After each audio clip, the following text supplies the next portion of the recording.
the pudding, and the pudding in this case is a football. Boom! Eat my goal! The goalie has got football pie all over his shirt.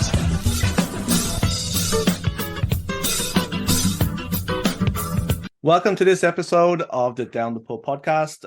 On this episode, I am joined by Halifax Wanderers defender Dan Nimick. Welcome to the show, my friend. Happy to be here, mate. Thanks for having me. Yeah, well, really buzzing to have you on. It's the city has a happiness around that after we got that win on Saturday, so it's great to have one of the guys on just to kind of walk through a little bit. So, my first question is, how's it feeling around the group after that massive win on Saturday? Yeah, I mean, obviously, we needed that win, I think, for the team morale, and it's a big relief for everyone. Everyone's buzzing. We were able to get a couple of days off after that, nice. Which was unheard of with Patrice. So that was nice.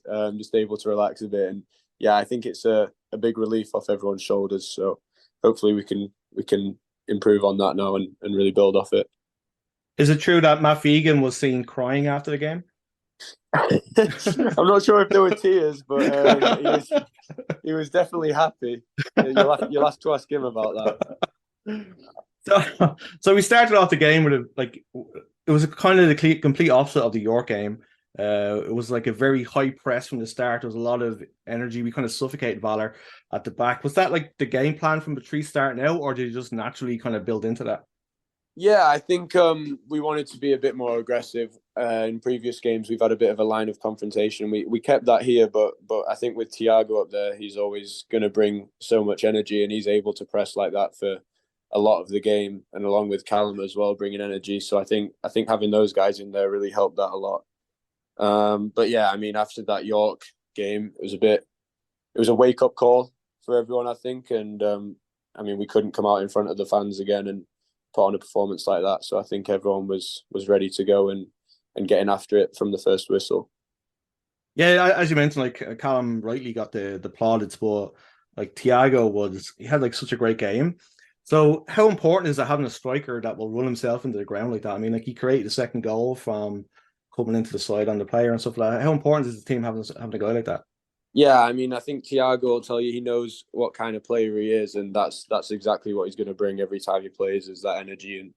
And I think other players feed off that when they see their nine running his legs off, pressing the centre-backs, leaving his feet, sliding the centre-backs to try and get a block. I mean, that just brings energy to everyone else, and everyone has the confidence to go behind him and go with him. And I think you could see that. So for yourselves, like, you know, getting 2 goals is amazing, but we also got the clean sheet. So how happy were the back line in that? And for yourself, like having Jan in behind you, he just doesn't seem to make too many mistakes. Like how cool is it having like a player like that you know you can kind of depend on? Yeah, Jan, I mean, he's got so much experience. I mean, it's good to listen to him, what he has to say, and then obviously knowing that he's going to be there if you guys do let one through, he's probably going to be there to help you. But I mean, that clean sheet was just a full team defensive performance. I mean, I think a lot of teams have been looking at us, and one of the easy things to say is that maybe we can get caught in transition a little bit because we're a possession-based team. And I think this game we really locked in on those transition moments, and that started higher up the field, keeping them pinned in there and not letting them get the counters off. And I think of all the games we've had, that was probably Jan's easiest game in terms of shot stopping. So I'm sure he's grateful for that. But it was good to get the clean sheet for sure. Yeah, it's true. Like, I mean, a lot of teams seem to focus on getting in behind their wing backs because they kind of play a lot, kind of higher up a lot. Valour very, very rarely got in behind us. I thought that Jake Ruby had a great game. And where does Zach Fernandez get the energy from? That guy, like from the start to the finish, is just up and down the wing like a mad person. Yeah, I mean, yeah, Jake was excellent. Unfortunately, he had to come off at half time, but I think Christian, when he came on, brought the same level, kept Jake's level that he'd started in the first half. And then Zach, yeah, I mean, if you know Zach off the field, you can tell he's going to be that type of player on the field. I mean, he's just got energy. I've never seen him not have energy. So yeah, he's just one of those guys who's just always going, and I think you see that in his game as well. It's just great to have that. So how did you feel that your game went? Like, it was kind of no game is easy, obviously, but they weren't able to kind of pressurize as much because they weren't getting the ball down their end pretty much. Did you find it like to be an easy afternoon and you could just like stroll around, or how was your game? Yeah, it felt like it was yeah. I mean, you have those games that are easier than others, and I think I mean, we stopped the transition so well up the field that it was kind of us as a back line, our job to, if anything did get through, then we were just stopping it in its tracks. And there was very few moments where we felt like we were pinned in our end, really trying to make last ditch tackles. And then when we had the ball, the way we play, there's just so many options that it was pretty easy for me and Cale to pick out those passes. So yeah, I think the game went well for us as a back line, but it wasn't the hardest game we've had. Nice. So as we mentioned, the first game obviously didn't go. First home game didn't go according to plan. This one did. So at the end of the game, you could see the kind of relief from everybody. You just got to celebrate with the fans. Did that live up to the expectation of what you were told the Wanderers grounds would be like? Yeah, I mean, it was even better than I imagined it would be. Obviously, we played in front of the Wanderers fans 2 times before, once against Vancouver and once against York. Vancouver, we got to celebrate a goal, which was good, and that you got to see a glimpse of the energy that can be produced there. Obviously, York is one to forget. And then, but yeah, this past one, celebrating with the fans, I've never experienced something like that in my career, definitely. And yeah, I'd heard a lot about it, but that definitely went above my expectations of what celebrating there was like.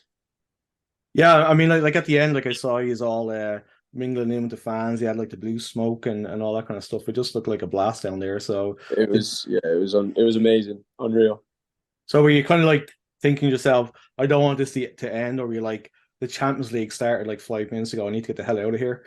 To be honest, while I was out there, Champions League didn't come across my mind once.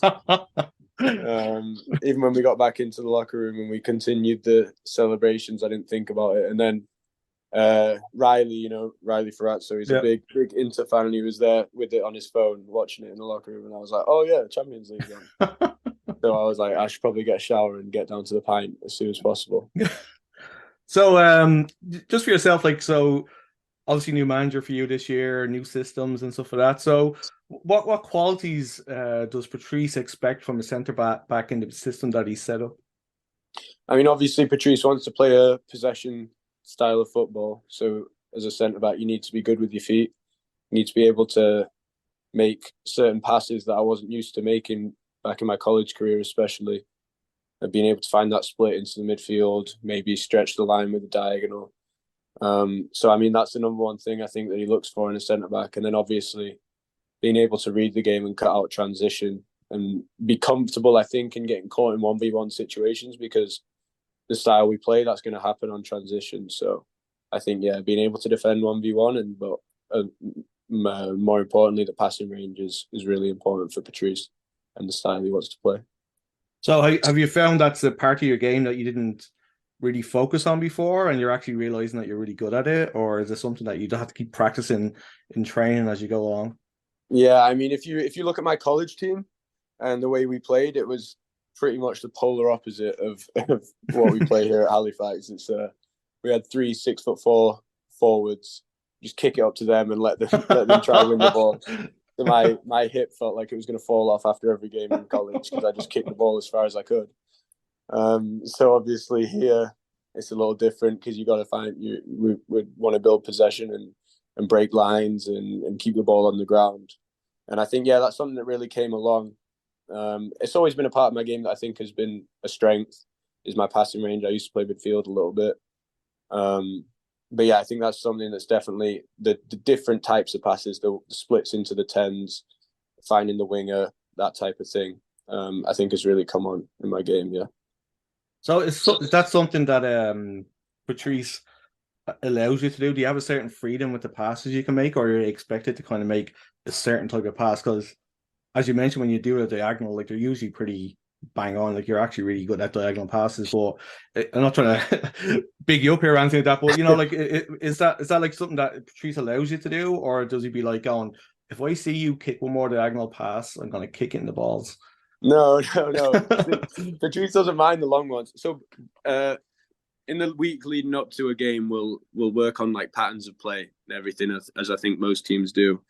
And it's kind of like Patrice will lay out, you've got this option, this option, this option, this option, and it's up to you to decide which option is best in each moment. So, I mean, the diagonal is one of the options, and if I see that it's on, then yeah, I've got the freedom to play that. So it's up to me. I've got freedom to play, but there's certain patterns and passes that we like to follow, and if I do this, then that type of run will be made, type of thing. So there's freedom, but there's certain patterns that we like to follow. If that makes sense. Yeah, definitely. So you mentioned kind of Cale there. He was obviously selected for the CPL Team of the Week this week. You've kind of built a strong relationship. I mean, like you guys pretty much play every game together. Did that just develop naturally, or was it something that the coaches have realized that you guys complement each other and kind of try to build it together? Yeah, I think it just developed naturally when we played together. I think the first time was against Forge away. We played together, and we managed to keep them off the board until the 89th minute. Unfortunately, that one still stings. But yeah, I think it felt natural. We communicate well with each other. We know if someone's stepping, the other one's going to cover. And I think, yeah, it's worked well with me and Cale, and I think the coaches see that, and we're building a nice little partnership, and hopefully a couple more of those clean sheets will follow. Nice. So what's your favorite attribute about his game? I mean, I just love how aggressive Cale is. I mean, I remember in pre-season, like obviously we'd be doing a lot of scrimmages, 11v11 with the team, because we don't know how people are going to gel together. So we just want to get a feel for everyone. We're doing scrimmages. And I think he injured about 3 players within the first week of training. Just he's so aggressive. So I was like, yeah, I like that. I mean, he's such a nice guy, but when he gets on the field, he can see red, and he don't care who it is. So yeah, just his aggressiveness and his willingness to go into a tackle is something that I like, and I think I could maybe learn from him and add into my game a little bit more. I love that. Just not the injuring teammates. First week, 3 people spark out. I love it. Right, yeah. He's chilled out a bit now, but I thought we weren't going to have a team left by the end of the season. But you playing it forward. So as well, like with the back line, you've got Lorenzo sitting in as a 6. He's been an unbelievable signing for us. I think he's probably the best player in the CPL right now. What's it like actually playing alongside the guy? Because he just seems to he's one of those people that just makes the game look easy. He never seems to panic. So like when you pass the ball into him, do you know it's going to stick and he's going to do something with it? Like is that a good thing to have? Yeah, I mean, yeah, he gets angry at me because I don't pass him the ball enough, according to him. When we go over the stats at the end of every game, and you can see who you've passed the ball to most, and it's always I've passed the ball most to Lorenzo, but he still thinks I don't pass him the ball enough. But yeah, I mean, every time you give it to him, you know he's gonna make something happen, or he's gonna keep the ball and recycle play. And yeah, just a lot of our rhythm comes through him, and I think you can see that. So, I mean, with his history, you knew he was going to be a good player, but he's definitely lived up to that PSG hype that he had coming in. And yeah, he's a very good player. So, do you think that you should pass the ball to him more? I don't. I'm not going to comment on that because in case he listens, he'll give me crap tomorrow at training. Yeah, but I think I pass it to him enough. I've got to give the ball to some other people as well. So, obviously, a big thing was made of you being born in Newfoundland. When you came down here, you're the first player from Newfoundland to play in the league. Going by your accent, you don't have much of a Newfie accent, so you moved back to England quite young. But did you know much about Newfoundland growing up? Did you kind of search back, or just it just got you a Canadian passport? I've seen a few photos of it, and that's about it. When I was 1 year old, but yeah, I mean, it gave me the Canadian passport. It means I'm domestic, which helps out. But obviously, my dad was in the Air Force in England, and he was posted there when I was born. That's why I was born there. I don't really have any family. I have a couple of relatives in Canada, but they're Irish relatives who've moved out here. But yeah, I didn't remember any of it. I've seen a few photos. I don't know if you've seen the photo of me next to the cannon at the Citadel in Halifax when I was a kid. But yeah, it's crazy how I ended up back out here. Didn't even think about it when I was thinking about signing. But yeah, I don't really remember much of it, but it gives me that Canadian passport, which is nice. Helps out. So who brought out the photograph of you at the Citadel Hill? My dad pulled it out of the file somewhere. I don't know where he found it. Up in the attic. Had to blow the dust off it, I think. But yeah, he found it. So are you gonna like? Obviously, you're not that far from it. To like an hour and a half plane right away. Are you planning on visiting Newfoundland? I mean, I don't know what I'd do up there. To be honest, I've heard there's not much up there. If you go to St. John, there is St. John's. There is. Yeah, there's a big street called George Street, and it's all like pubs and clubs and right. Yeah, and then there's a tradition they do where you drink rum and kiss a cod. So there's a lot of stuff. Maybe I'll try that out. No, I haven't got any plans right now, but I mean, maybe I think we might get a few. We've got about a week and a half between games coming up, so I think we might have a few days off then. So maybe I'll head up there. You never know. Exactly. Why would you want to go somewhere sunny when you can go to St. John's and kiss a fish and drink rum, right? Yeah, exactly. So you grew up in the Leeds Academy. You were there like from, I think, when was it 8 to 16 or 8 till I was 16, yeah. So what was it like kind of learning your trade almost like at such a massive club? Like, you're being like everything was probably like the high end of everything. Like, what was it like learning to play football there? Yeah, I mean, when you're there that young, you don't really think about I'm at this big club. It's just playing football every day, really, just with your mates. So I mean, you didn't really take that in. I think when I left was when I realized like how cool it was. But yeah, I mean, it's obviously good to learn the facilities. Incredible. You see all the first team players' cars and get excited. But yeah, it was really good. Shame it didn't work out, but so was it like what did they say to you? Like, obviously, as you said, you were there for 8 years, which is a long time. Like, was it you're too small? What was it like, or does it just like see ya? Yeah, I mean, it's pretty cutthroat in academies, to be fair, in England. I think you'll have a lot of stories like that where it's kind of just you're there one moment and then they tell you that they're not going to extend anything. But yeah, it was under 16s and my dad got called in after during training one time. And then in the car ride back, he just told me that they didn't see their words were they didn't see a pathway for me at the club. So and I never went back to training. That was that. But wow. Yeah, it's pretty cutthroat. I think my height was a big part of it because I was a outside back at Leeds, a right back. And I think the sports scientist said my final height was going to be once I was done growing was going to be like 5'8" or 5'9". In under 16s, I grew quite late. And then I hit 6'2". Don't know how that happened, but yeah. Do you ever feel like knocking up to the guy's house and going like, "Hey, look, it's me"? No, nothing like that. But you obviously went on and then you were playing with Harrogate and stuff like that. So then you got to move to the US. It also kind of fascinates me how these scholarships kind of come along. So how did you get your move to the US? Yeah, I was playing. So after Leeds, I bounced around a couple academies, going on trials. No one took me, and then I went to a spot called, it was Ultimate Football Coaching Academy. It was called. It's not affiliated with any club, but it's like you do school and play football at the same time. And I joined Harrogate Town as well at that time. And then I don't know how my dad came across the option of going to the US, but we looked into it and it seemed like something I would enjoy. So we reached out to an agency, Sports Recruiting USA, and they like connect you with colleges and put your profile out there. And then Western ended up reaching out and rest is history. Flew out there and did my 4 years. It was best 4 years of my life. So it was really good.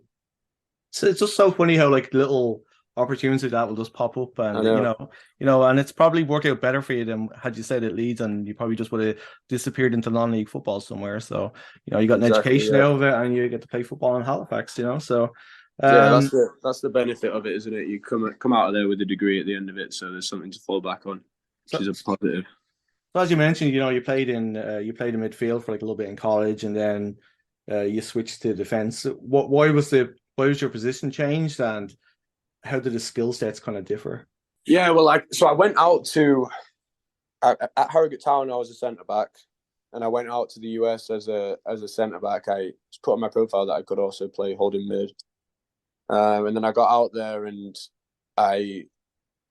in America, it's a lot on athleticism and being big and strong, especially as a centre back, and especially with my college coach. I told you about how he likes to play football, so you can imagine he likes those 6'5" athletes who should be playing American football, but somehow ended up playing soccer.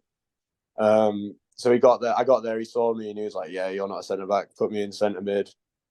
And yeah, I was struggled a bit my freshman year, and then I was decent sophomore year as a centre mid. And then in the summer after my sophomore year, they put me at centre back, and my college coach came and watched me. And I've always been a better centre back than I have been a centre mid. So he saw me and he was like, "Okay, he's pretty good at centre back."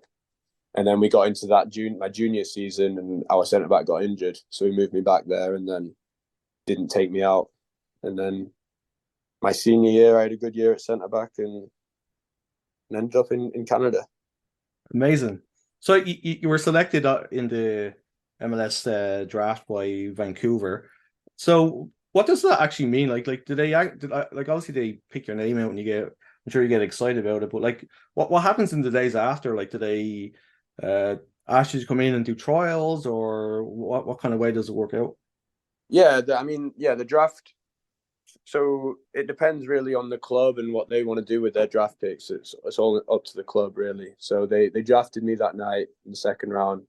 Got a phone call saying congratulations, and they'd figure out the flights. Went out to Vancouver for preseason, and usually with most draft picks, they'll do preseason with the first team, and then after that, the club will decide either they want to offer you a second team spot, a first team spot, or they don't want to offer you anything. So it's pretty much like a trial for preseason.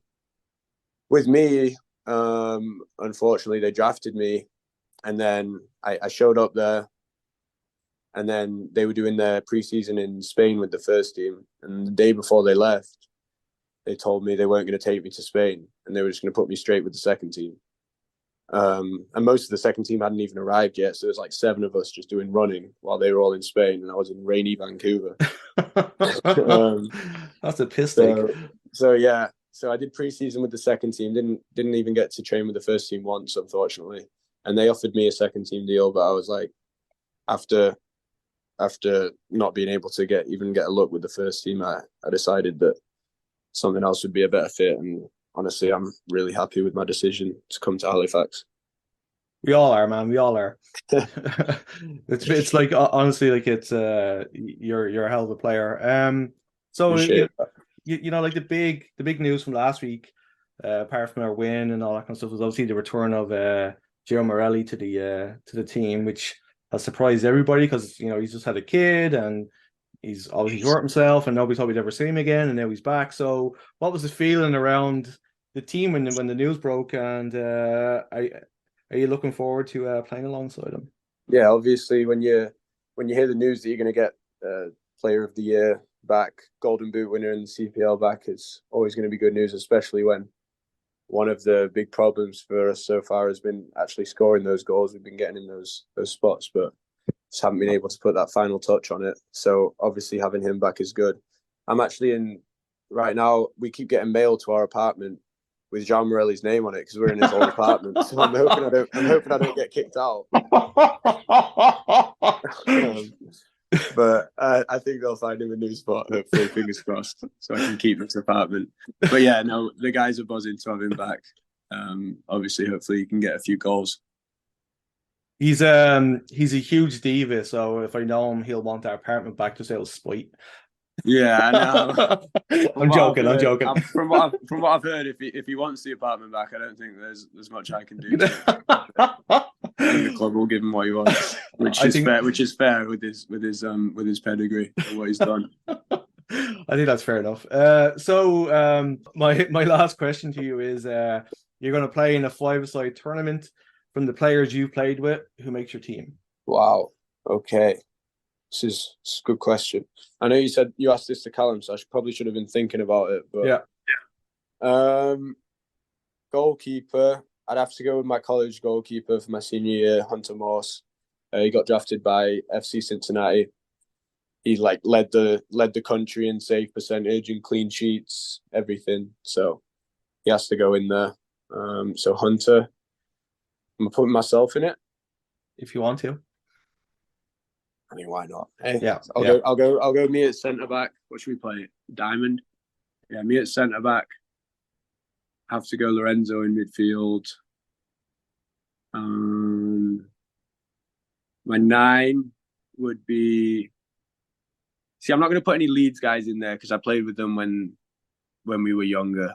Obviously, they've gone. A couple of them have gone on to do good things, but I don't think I can put in like a player I played with when I was 14. So I'll go with my 9. Will be my 9 from college, Charlie. He got drafted by Toronto.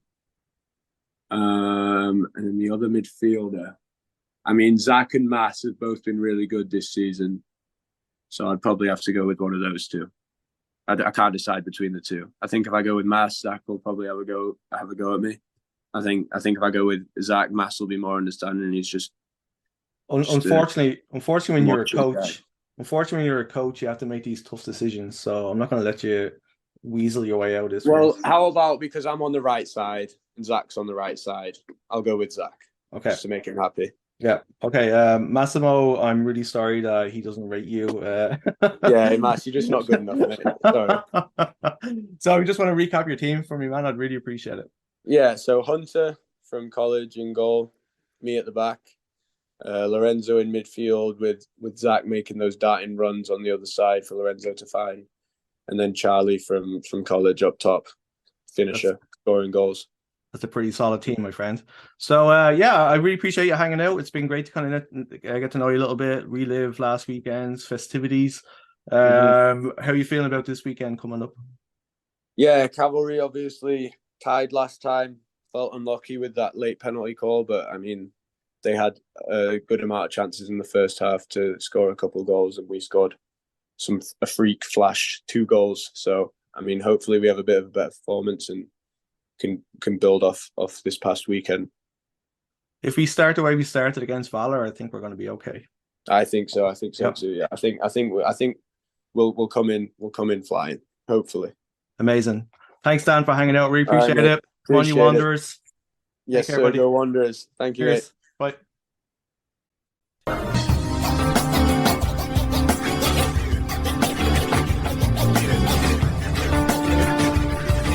Folks, please. Right foot, please. Time to drink up, folks. Get out. Out to book.